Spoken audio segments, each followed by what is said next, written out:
Here's a great hint when you're trying to raise your grades.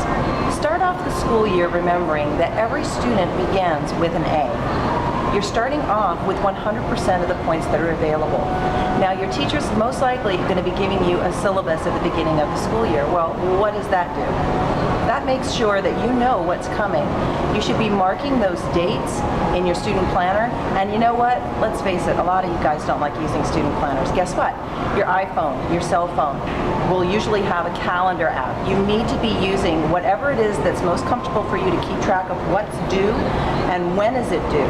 Especially for things that are long-term projects, one of the things that we find many students struggle with is making sure that they keep on top of those deadlines for things like science fair projects and big research papers.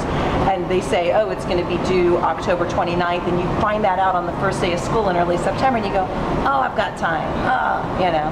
And then you're living in the nation of procrasta, and that is not a good nation to live in. So we want to make sure that you space yourself out and that you set mini deadlines. Break it down, chunk it down, so that you know what's coming, when it's coming. If you don't like that paper student planner they give you at the beginning of the year and you feel like you're living in the dinosaur ages with that, you have to forgive us grown-ups. We didn't grow up with cell phones attached to our hips like you guys did. So take that information and put it into some kind of application on your phone, or perhaps you have some other way of keeping track of it. I don't know what that might be, but whatever makes it, just don't write it on your arm, please. I can't tell you how many students over the years I've seen with assignments written right here. It's like, really? You're not planning on washing your hands anytime in the next few hours? You're just gonna walk around with your assignment on your hand?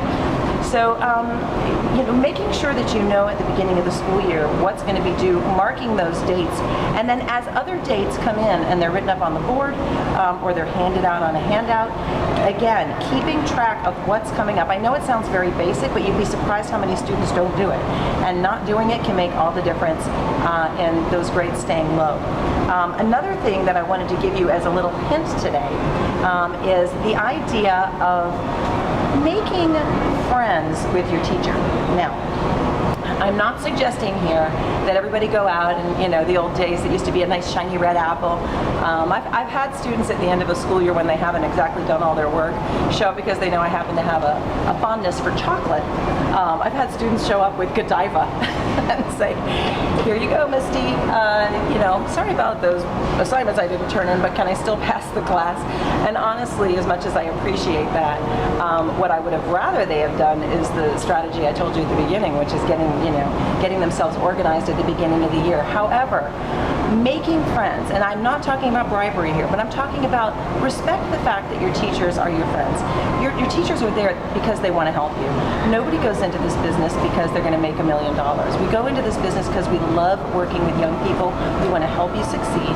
And even if you don't have a personal sort of chemistry where you feel like you would want to necessarily hang out with that math teacher or that social studies teacher, it doesn't mean that you can't be polite to them, be kind to them. When you come into the room, good morning, Mr. Brown. That's not hard to do, is it? Instead of just coming in and sulking in your seat and telling yourself how much you hate learning about, whatever it is, history or something. So politeness on a day-to-day basis can add up to goodwill with the teacher. It's going to make it a lot easier to ask those questions when you're confused about something. So I hope that helps. What we're here to do is to just help you guys maximize your GPA, because the GPA being higher is going to equal better opportunities. And as much as people talk about SAT prep and other sorts of strategies for getting you guys into good colleges, we need those grades high as well. Otherwise, it's not going to really work out in your benefit. If you've got a 1.7 GPA, I don't care if you've got a 2400 on your SAT, and most colleges are going to look at that and go, yikes, this person couldn't even hold a C average. So we want to help you be successful.